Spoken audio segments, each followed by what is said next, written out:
السي عبد النبوي المحترم افتح تحقيق في شكايتي انا وزوجتي عند النيابه العامه. ما تقوليش البوليس راه سمعوا له، لا لا لا، عندك جريمه مشهوده. ترى المراه مرضت بالسرطان هشام. ماشي فيها. ما نبغيش نجبد المسؤول، انا احد المسؤولين، كنت انا ومرتي جالس عنده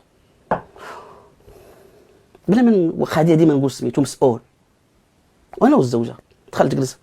قلت له السيد الوكيل وريته، المهم شي واحد، قلت له واش تبغي انت؟ قال لي ما تجبدلياش، هي من حقه. قلت له ولكن انا تبغي هذا، واش هذه ماشي مراه؟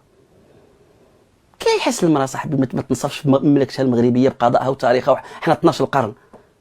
واش انا لك تخايب؟ واش هذه طريقه ديال المعالجه؟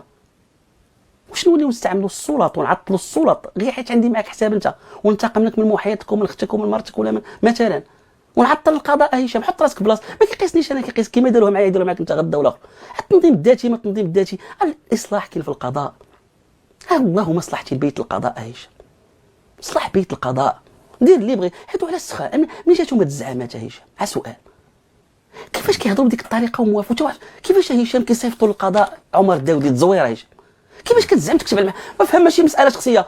ملي جاتهم الجرأه خصك تلقى اذا هادو مطمئنين لا يحاسبون. هشام واخا ملي كتقولي انت خلط الطوموبيلات مع كذا ولات شي نهار اللي تعطلت المساءله عندنا في المغرب هنا وقعت الكوارث، ونهار اللي ولا الرهان على التشهير. هشام هذا اجي لا شفتي دابا هذا الشيء اللي وقع اصله تشهير.